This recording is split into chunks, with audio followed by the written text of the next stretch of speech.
வணக்கம் நேயர்களே. இன்னைக்கு கேட்டிருக்கக்கூடிய ஒரு கேள்வி, முதல் மது அப்படின்ற ஒரு ஸ்டூடெண்ட் இந்த கேள்வி கேட்டிருக்காங்க.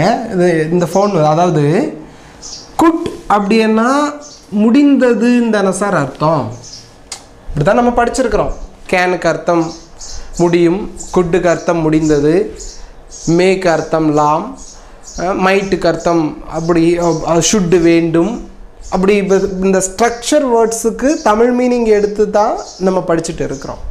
இப்போ மதுனுடைய டவுட் என்னன்னு கேட்டிங்கன்னா, குட் அப்படின்னா முடிந்ததுன்னு அர்த்தம்.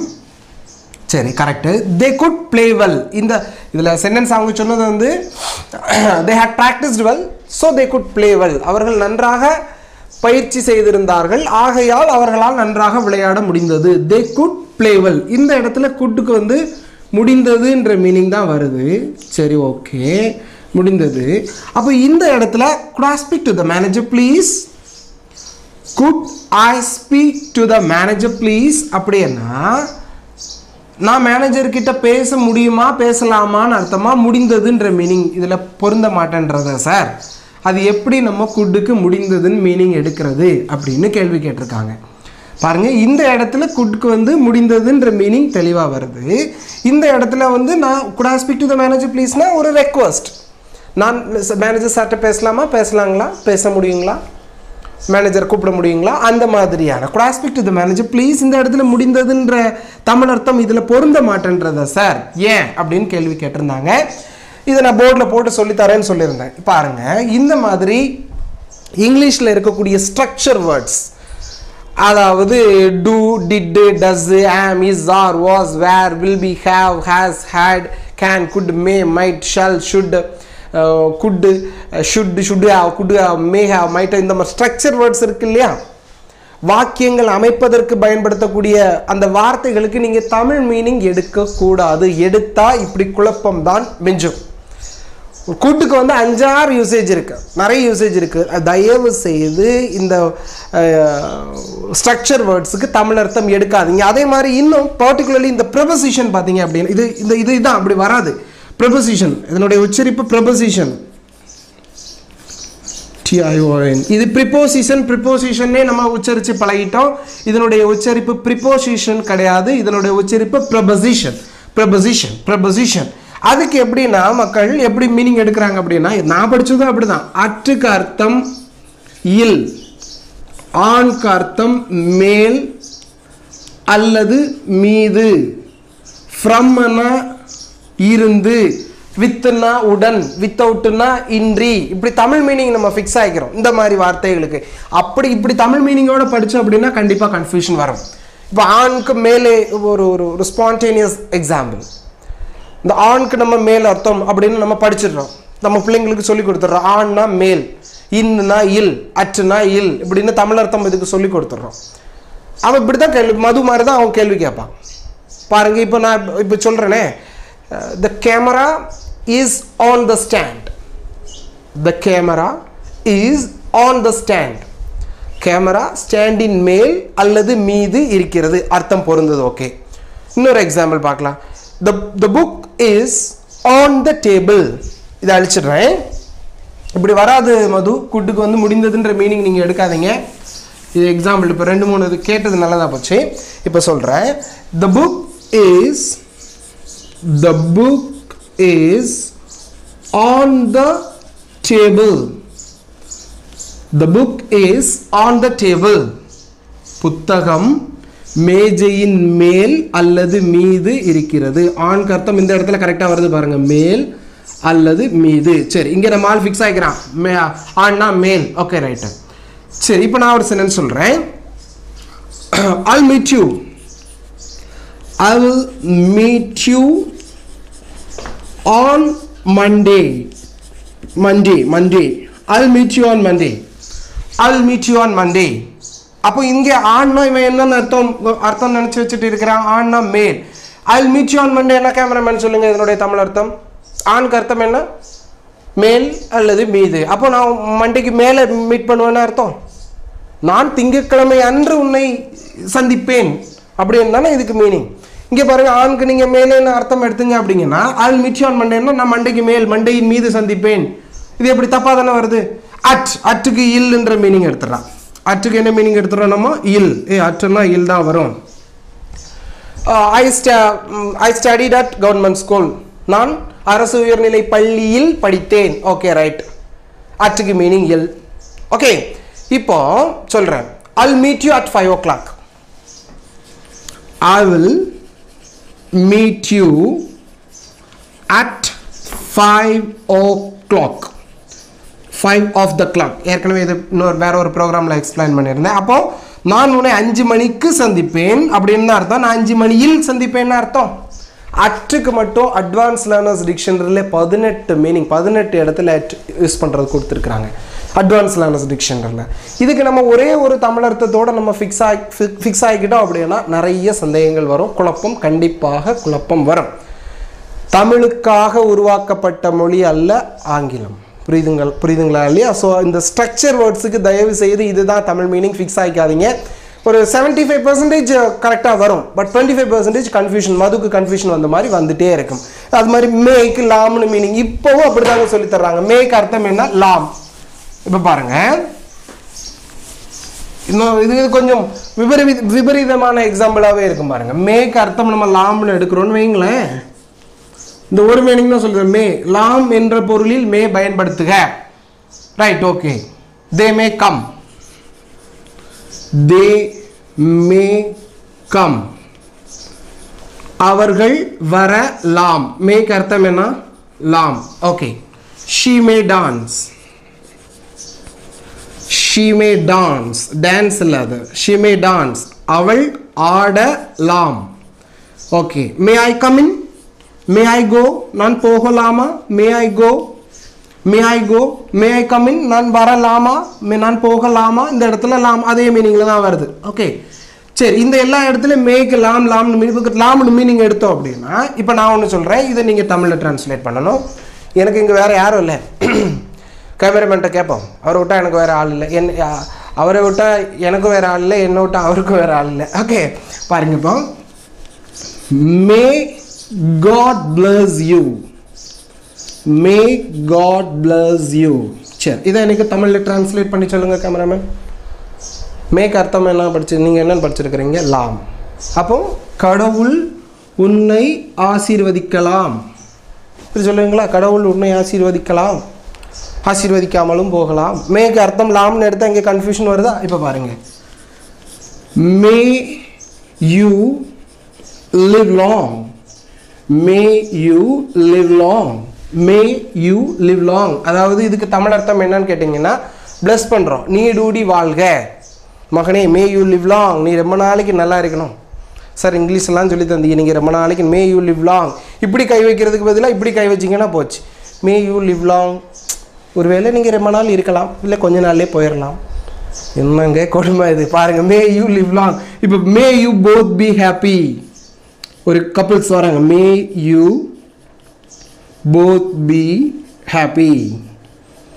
பாருங்க, நீங்கள் ஒரு கல்யாணம் முடிஞ்சு ஒரு 2 பேர் வராங்க, ஹஸ்பண்ட் அண்ட் ஒய்ஃப் வராங்க, அவங்கள நீங்கள் ப்ளஸ் பண்ணுறீங்க. மே யூ போத் பி ஹாப்பி. நீங்கள் 2 பேரும் நல்லா இருக்கணும். ஆனால் அவர் மேக்கு லாம்னு அர்த்தம் படித்து வச்சுருந்தாருன்னா உங்களை என்ன நினைப்பார்? மே யூ போத் பி ஹாப்பினா நீங்கள் 2 பேரும் சந்தோஷமாக இருக்கலாம், ஒருவேளை அடுத்த வருஷமே டிவோர்ஸ் ஆகிடலாம் அப்படின்ற மீனிங் எடுத்துக்கு வரா இல்லையா? அந்த மாதிரி மேக்கு தமிழ் அர்த்தம் பாருங்க. மே யூ போத் பி ஹாப்பினா மே இப்படி நிறைய இருக்கு. May your dreams come true. May your dreams come true. May your dreams come true அப்படின்னா உன் கனவுகள் எல்லாம் நினைவாகட்டும். பிளஸ் பண்ணுறதுக்கும் மே பயன்படுத்துகிறோம். இந்த மாதிரி மேக்கு நிறைய யூசேஜ் இருக்குது. தயவு செய்து மேக்கு லாம், ஷுட்டுக்கு வேண்டும், கேனுக்கு முடியும், குட்டுக்கு முடிந்தது, வுட்டுக்கு இப்படின்ட்டு அதுக்கு தமிழ் அர்த்தம் ஃபிக்ஸ் ஆகிக்காதீங்க. தமிழ் அர்த்தம் ஃபிக்ஸ் ஆனால் இந்த மாதிரி கன்ஃபியூஷன் வர்றதுக்கான வாய்ப்புகள் மிக மிக அதிகம். மே காட் பிளஸ் யூ, கடவுள் உன்னை ஆசீர்வதிக்கலாம், நீ ரொம்ப நாள் நல்லா இருக்கலாம், நீங்கள் சந்தோஷமாக இருக்கலாம்ன்ற மீனிங் எடுக்க முடியாது இல்லையா? நம்ம இப்படி நிறைய இருக்குது. இன்னொரு இது சொன்ன உடனே எனக்கு இன்னொரு விஷயம் ஞாபகத்துக்கு வருது. அதாவது இந்த விஷ் பண்ணுறப்ப இப்படி நான் ஒரு கிளாஸ்ல எங்கேயோ இந்த may your soul rest in பீஸ்னு ஒரு வாக்கியம் இருக்கு. May your soul rest in peace. இதனுடைய அர்த்தம் தெரிஞ்சுக்கணும். இது நான் சும்மா இது ஏதோ நம்ம கிளாஸில் தான், ரெகுலர் கிளாஸில் தான் இதை சொல்லி தந்துட்டு இருந்தப்ப பசங்க ப்ராக்டிஸ் பண்ணிட்டு இருக்கப்போ அவன் ஒருத்தன் சொல்கிறேன், may your soul rest in peace. அவன் அந்த அளவுக்கு தான் நான் தமிழ் அர்த்தம் சொன்னேன், அவன் சரியாக கவனிக்காம may your soul rest in piece.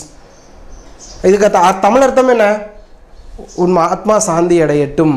இது நீங்கள் பாட்டுக்கு இதனுடைய தமிழ் அர்த்தம் தெரியாமல் நீங்கள் பாட்டுக்கு யாராவது ஒரு நல்ல ஃபங்க்ஷன், நல்ல ஒரு விஷ் பண்ணுற டைமில் may your soul rest in பீஸ்னு எஸ்எம்எஸ் அனுப்புனீங்கன்னு வைங்க, அவ்வளோதான். அவருக்கு அந்த அர்த்தம் சண்டைக்கு வந்துடுவார். May your soul rest in peace அப்படின்னா உன் ஆத்மா சாந்தி அடையட்டும். இதை நீங்கள் ஏதாவது மேரேஜ் ஃபங்க்ஷன்லேயோ அல்லது பர்த்டே ஃபங்க்ஷன்லேயோ போய் சொல்லிடக்கூடாது, may your soul rest in peace. பிரச்சனை ஆகிடும், பெரிய பிரச்சனை ஆகிடும். அர்த்தம் புரியாமல் வாக்கியங்களை பயன்படுத்தினா இந்த மாதிரி சிக்கலில் வந்து முடியும். May your soul rest in peace, புரியுதுங்களா இல்லையா? மே யுவர் இது ஏன் மேரேஜ் அப்போ ஒருத்தர் விஷ் பண்ணான் எப்படின்னு கேட்டிங்கன்னா, many many happy returns of the day. சிரிக்காரு, என்ன நீங்கள் சொல்லுங்கள் பார்க்கலாம். Many many happy returns of the day, ஏதோ விஷ் பண்ணணும், many many happy returns of the day அப்படின்றேன். அதுக்கு தமிழ் அர்த்தம் என்ன? இந்நாள் மீண்டும் மீண்டும் வரட்டும். எனக்கு கல்யாணம் முடிச்சிருக்கிறேன், அன்னைக்கு வந்துட்டு கை கொடுத்துட்டு மெனி மெனி ஹாப்பி, அது பர்த்டேக்கு சொல்ல வேண்டியது. இந்நாள் உனக்கு மீண்டும் மீண்டும் வரட்டும். கல்யாணத்து அன்னைக்குன்னா இந்நாள் உனக்கு மீண்டும் மீண்டும் திரும்ப திரும்ப கல்யாணம் முடிச்சுட்டே இரு, வருஷத்துக்கு ஒரு கல்யாணம் முடிச்சுட்டே இரு. ஒன்று கட்டுறது தாங்க முடியல, இன்னும் நிறைய கட்டிட்டு என்ன பண்ண முடியும்? சிரிக்கிறாரு அவர். Many many happy returns of the day. பொருள் புரியாமல் இப்போ இருக்கக்கூடிய மாணவர்களில் நான் பார்த்த வரையில் நிறைய பேர் அந்த பொருள் புரியாமல் பொருள் தெரியாமலே படிக்கக்கூடிய இதில் இருக்கிறாங்க. எனக்கு ஒரு ரைம்ஸ் ஞாபகத்தில் வருது, இதை நான் உங்களுக்கு சொல்லி ஆகணும். இப்போ என் பொண்ணுக்கு என் ஒய்ஃப் சொல்லி கொடுத்துட்டு இருந்தாங்க, அந்த ரைம்ஸ் சொல்லி கொடுத்துட்டு இருந்தப்போ நான் அதை கவனிச்சுட்டே இருந்தப்போ நான் இப்போ என் ஒய்ஃப்கிட்ட சொன்னேன், அதனுடைய தமிழ் மீனிங்கும் சொல்லி கொடுத்து சொல்லு அப்படின்னுட்டேன். அப்போ அவங்களுக்கு தெரிஞ்ச அளவுக்குலாம் அவங்களும் சொல்லி கொடுத்துட்டு இருந்தாங்க. அப்போ அந்த ரிங்கா ரிங்கா ரோசஸ் பாக்கெட் ஃபுல்லாக அப்படி ஒரு ரைம்ஸ் வந்தது. அது எப்படி என்னங்கன்ட்டு என்கிட்ட வந்து கேட்டாங்க.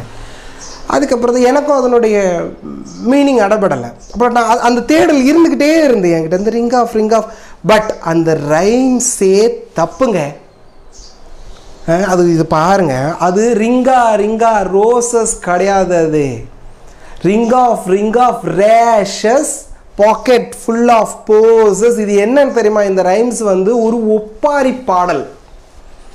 ரிங், அதாவது இந்த நான் ஒரு ஆதாரப்பூர்வமாகவே சொல்கிறேன், இதை மீடியாவில் சொல்கிறோம் இல்லையா? ஸோ அது ஆதாரப்பூர்வமாக சொல்கிறது தான் கரெக்டாக. ஏன்னா டீச்சர்ஸ்லாம் பார்த்துட்டு இருப்பாங்க. மிஸ்ட்ரி ஆஃப் ஹிஸ்ட்ரின்ற புத்தகத்தில் இருக்குது இந்த ரிங் ஆஃப் ரேஷஸ் பற்றின விஷயம். அதாவது 18ஆம் நூற்றாண்டில் வந்து இங்கிலாண்டில் பிளேக் நோயினால் தாக்கப்பட்டு நிறைய பேர் இறந்துட்டு இருந்தாங்களா 18ஆம் நூற்றாண்டில். அப்போது அங்கே உள்ள நாட்டுப்புற பாடல் ஃபஸ்ட்டு அந்த பிளேக் வந்தாச்சு அப்படின்னாக்கா அதனுடைய முதல் அறிகுறி என்னன்னா ரேஷ்னா என்னது? வேனர் கட்டி, இந்த கட்டி சொல்லுவோம் இல்லையா?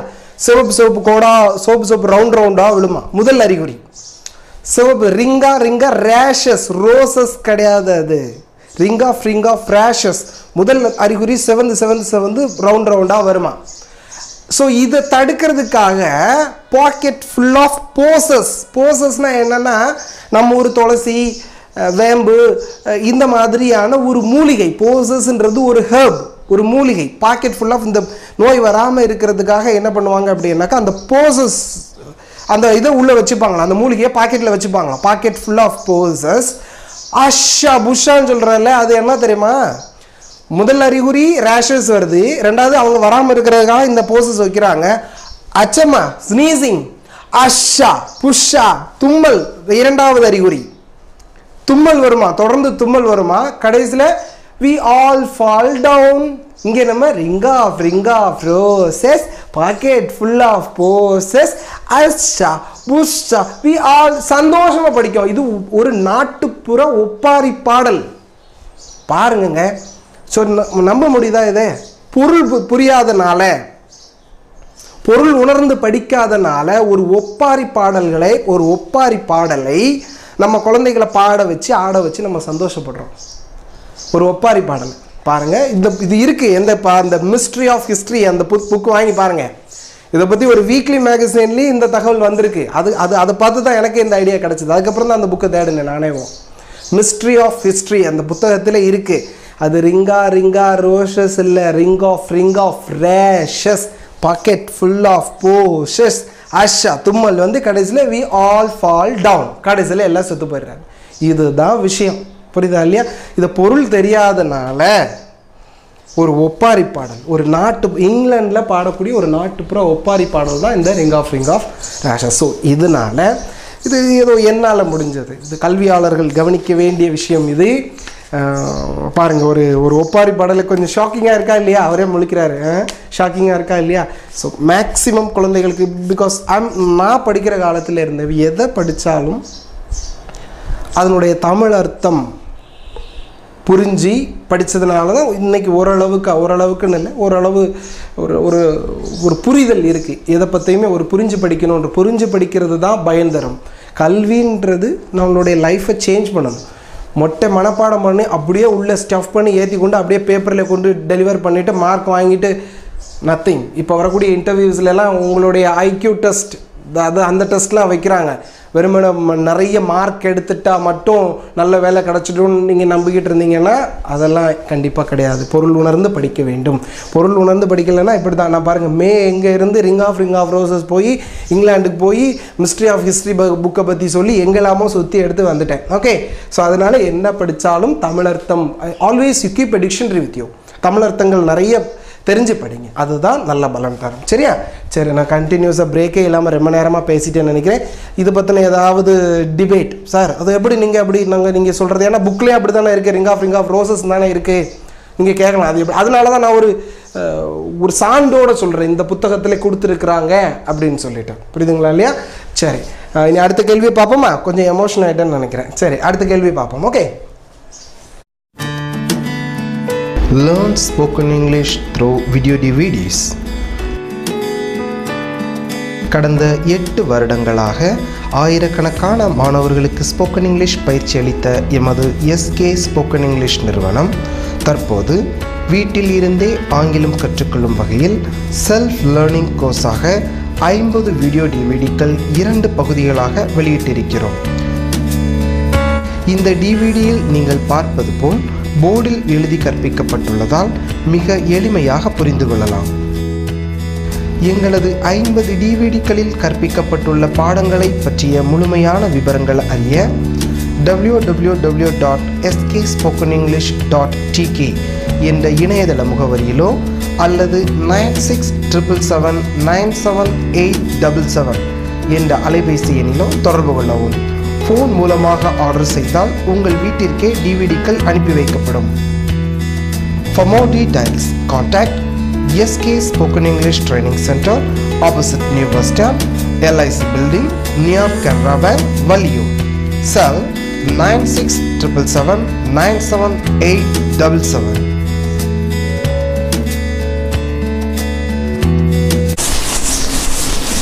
சரி, இப்போ அடுத்த கேள்வி. இதை பற்றி இந்த ரிங் ஆஃப் ரேஷஸ் இந்த பாடல் சொல்லும்போது எனக்கு இன்னொரு வார்த்தையும் கூட, நாம் மிக அதிகமாக பயன்படுத்தக்கூடிய இன்னொரு வார்த்தையும் கூட எனக்கு ஞாபகத்தில் வருது. இந்த ஷிட், எக்ஸ்கியூஸ் மீ, ஷிட் அப்படின்ற ஒரு வார்த்தையை மிக அதிகமாக பயன்படுத்துகிறோம். அதாவது என்ன சொல்கிறது, ஒரு வெறுப்பை சொல்லும்போது ஷிட் அப்படின்னுவாங்க. நிறைய மாணவ ஷிட், ஏதாவது லேசாக இங்கு கொட்டிருச்சுன்னா ஷிட், லேசாக காஃபி கொட்டிருச்சுன்னா ஷிட். இந்த வார்த்தையை மிக அதிகமாக பயன்படுத்துகிறாங்களா இல்லையா? என்னங்க ஷிட் அப்படின்ற வார்த்தையை, இதனுடைய அர்த்தம் என்னைக்காவது நீங்கள் டிக்ஷனரியில் எடுத்து பார்த்துருக்குறீங்களா? இந்த ஷிட் அப்படின்ற வார்த்தைக்கான அர்த்தம் என்னைக்காவது நீங்கள் டிக்ஷனரியில் எடுத்து பார்த்துருக்குறீங்களா? பார்த்தீங்கன்னா இந்த வார்த்தையை இனிமேல் நீங்கள் பயன்படுத்தவே மாட்டீங்க. இந்த ஷிட்டுக்கு தமிழ் அர்த்தம் மலம், ஆயின்னு அர்த்தம். சொல்ல முடியுமா இந்த வார்த்தையை? ஒரு தமிழில் இதை சொல்ல முடியுமாங்க? இதை ஒரு மீட்டிங்கில் லேசாக காஃபி கொட்டிடுச்சுன்னா ஷிட், அந்த இடத்துல மலம் அப்படி சொல்ல முடியுமா? இந்த தமிழில் அந்த வார்த்தையை நம்ம சொல்ல முடியுமா? பாருங்கள், இதனுடைய தமிழ் அர்த்தம் இது பொருள் தெரியாதனால ஷிட் அப்படின்ற வார்த்தையை சர்வசாதாரணமாக பயன்படுத்திகிட்டு இருக்கோம். நான் கூட இப்போ ரொம்ப நாளாக யூஸ் பண்ணிட்டு இருந்தேன். எழுத்தாளர் நாஞ்சில் நாடான் ஆனந்த விகடனில் ஒரு தொடர் எழுதிட்டு வந்தார். தீதும் நன்றும் புத்தகமாகவும் வெளிவந்திருக்கு. அதில் ஒரு கட்டுரையில் இந்த ஷிட் அப்படின்ற வார்த்தையை விவரித்து எழுதியிருந்தார். எழுத்தாளர்களுடைய பெயர் நாஞ்சில் நாடன் அப்படின்னுட்டு, நாஞ்சில் நாடன். அவர் தீதும் நன்றும் அந்த புத்தகத்தினுடைய பெயர். அந்த புக்கில் இந்த ஷிட் அப்படின்றத பற்றி ஒரு ஆர்டிக்கல் எழுதியிருந்தார். மேலும் இவ்வளோ பப்ளிக்காக நம்ம சொல்லுவோம் ஷிட், பாஸ்டட், யூ பாஸ்டட் அப்படின்ற வார்த்தையை, பாஸ்டட்ன்ற வார்த்தைக்கு என்னைக்காவது நீங்கள் தமிழர்த்தம் டிக்ஷனரியில் எடுத்து பார்த்துருக்குறீங்களா? தவறான வழியில் பிறந்த ஒரு குழந்தையைத்தான் பாஸ்டட். சர்வசாதாரணமாக இந்த வார்த்தை புழங்குது மீடியாக்கள்லையும் ஆங்கிலம் அதிகமாக பேசக்கூடியவர்கள் மத்தியிலும். ஸோ பொருள் உணர்ந்து பேசுவது மிக முக்கியம். ஓகே, சரி, நம்ம இனி அடுத்த டவுட் பார்ப்போம். ஷிட் அப்படின்ற வார்த்தை. சரி, நம்ம நமக்கு கொஞ்சம் டாப்பிக்கில் இருந்து வெளியே வந்து நிறைய விஷயம் டிஸ்கஸ் பண்ணிட்டோம்னு நினைக்கிறேன். அடுத்த கேள்வி, ரம்யா அப்படின்ற மாணவி, ஹேட் பெட்டர் இந்த வார்த்தையை எப்படி பயன்படுத்துவது? ரொம்ப ரொம்ப சிம்பிள் ரம்யா. பெட்டர் அப்படின்னா ஒருத்தருக்கு ஆலோசனை சொல்கிறோன்னு வைங்களேன், சஜஷன், ஒருத்தங்களுக்கு ஒரு சஜஷன் கொடுக்குறோம். இப்போ கேமராமேன் ஒரு மாதிரி இருட்டிட்டு இருக்குது, நீங்கள் இப்போவே கிளம்புறது நல்லது, கட் பண்ணிவிட்டு கிளம்பிடாதீங்க, நான் எக்ஸாம்பிள் தான் சொல்கிறேன். நீங்கள் இப்போவே கிளம்புறது நல்லது, suggestion. You had better start now. எப்படிங்க? You had better start now. நீங்கள் இப்போ கிளம்புறது நல்லதுங்க, நீங்கள் இப்போ கிளம்புறது நல்லது. You had better start now. நீங்கள் இப்போவே கிளம்புறது நல்லது. யூ ஹேட் பெட்டர், அதாவது ஒருத்தங்களுக்கு சஜஷன் சொல்கிறோம், இப்படி பண்ணால் நல்லதுங்க. யூ ஹேட் பெட்டர், நீ அந்த சென்டரில் ஜாயின் பண்ணுறது நல்லதுமா, நீ அந்த கம்ப்யூட்டர் சென்டர் அங்கே ஜாயின் பண்ணுறது நல்லது. You had better join in that centre. You had better join in that centre, that institute. என்னன்னாலும் institute. You had better join in that institute. You had better join in that institute. ஒருத்தருக்கு ஆலோசனை சொல்லும் பொழுது இந்த had better, would rather ஒரு word இருக்குது, அதை நான் இன்னொரு ப்ரோக்ராமில் சொல்கிறேன். You had better start now. You had better join in that institute. இப்படியும் சொல்லலாம், நெகட்டிவ் வேர்டுன்னு சொல்லலாம். You had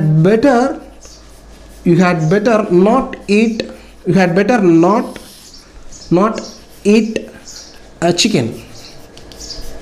இந்த சிக்கன் சாப்பிடாமல் இருக்கிறது நல்லது. கேமராமேன், நீங்கள் ஏற்கனவே ஆள் ரொம்ப வெயிட்டாக இருக்கிறீங்க, நீங்கள் சிக்கன் சாப்பிடாமல் இருக்கிறது நல்லது. You had better not eat chicken.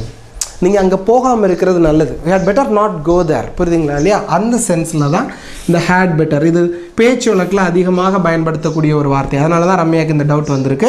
You had better, நீங்கள் நல்ல ஒரு டிக்ஷனரி வாங்குறது நல்லது Ramya. You had better buy a good dictionary. புரியுதுங்களா இல்லையா? நல்லது. ஒருத்தருக்கு ஆலோசனை சொல்கிறப்போ இந்த மாதிரியான வாக்கியங்கள் பயன்படுத்தும். சரிங்களா? இன்றைக்கி டைம் ஆயிடுச்சு. இன்றைக்கி டவுட்ஸ் நிறைய கிளாரிஃபை பண்ணாமல் நான் குட்டில் ஆரம்பித்து ஏதோ விஷயங்கள் நிறைய பேசிட்டேன். சரி, என்னை தொடர்ந்து ப்ரோக்ராம் பாருங்கள். நம்மளுடைய ப்ரோக்ராம் வித்தியாசமாக இருக்குது, இன்ஃபர்மேட்டிவாக இருக்குது. அப்படின்னா புதிய விஷயங்கள் கற்றுக்கிற முடியுது அப்படின்னா நீங்கள் உங்களுடைய நண்பர்களுக்கும் இந்த ப்ரோக்ராம் பார்க்க சொல்லி அறிமுகப்படுத்துங்க. மோரோவர் நம்மளுடைய டிவிடிஸு வாங்கி பாருங்கள். நீங்கள் டிவிடிஸ் தொடர்ந்து வாங்கினா தான் நானும் இந்த ப்ரோக்ராம் தொடர்ந்து பண்ண முடியும். அதையும் நான் இடையிடையே சொல்லிக்கிறேன். ஓகே, ஸோ இந்த நம்ம ஏற்கனவே ஒரு ப்ரோக்ராமில் சொல்லியிருந்தேன், இது நம்ம சென்டர்லேருந்து வெளியிட்டிருக்கக்கூடிய புதிய தமிழ் டு இங்கிலீஷ் டிக்ஷனரி. இதனுடைய விலை 100 ரூபாய், ட்ரையல் பேக் வந்து 100 rupees தான். இது வேணும் அப்படின்னா நீங்கள் இந்த போர்டில் இருக்கக்கூடிய இந்த நம்பருக்கு காண்டாக்ட் பண்ணி கேளுங்க. ஓகே, சரி, ப்ரோக்ராம் தொடர்ந்து பாருங்கள். எழுதி வைங்க, முடிஞ்சால் ஒரு டைரியிலையோ ஒரு நோட்லேயோ எழுதி வைங்க. தெரிஞ்சதை மற்றவங்களுக்கும் சொல்லிக் கொடுங்க. ஓகே, சரி, இன்னும் மீண்டும் நாளை ப்ரோக்ராமில் பார்ப்போம் வேறு ஏதாவது ஒரு நல்ல டாப்பிக்கோட. Okay, thank you very much. Learn spoken English through video DVDs. கடந்த 8 வருடங்களாக ஆயிரக்கணக்கான மாணவர்களுக்கு ஸ்போக்கன் இங்கிலீஷ் பயிற்சி அளித்த எமது SK ஸ்போக்கன் இங்கிலீஷ் நிறுவனம் தற்போது வீட்டில் இருந்தே ஆங்கிலம் கற்றுக்கொள்ளும் வகையில் செல்ஃப் லேர்னிங் கோர்ஸாக 50 வீடியோ டிவிடிக்கள் 2 பகுதிகளாக வெளியிட்டிருக்கிறோம். இந்த டிவிடியில் நீங்கள் பார்ப்பது போல் போர்டில் எழுதி கற்பிக்கப்பட்டுள்ளதால் மிக எளிமையாக புரிந்து கொள்ளலாம். எங்களது 50 டிவிடிக்களில் கற்பிக்கப்பட்டுள்ள பாடங்களை பற்றிய முழுமையான விவரங்கள் அறிய www.skspokenenglish.tk என்ற இணையதள முகவரியிலோ அல்லது 9677977877 என்ற அலைபேசி எண்ணிலோ தொடர்பு கொள்ளவும். ஃபோன் மூலமாக ஆர்டர் செய்தால் உங்கள் வீட்டிற்கே டிவிடிக்கள் அனுப்பி வைக்கப்படும்.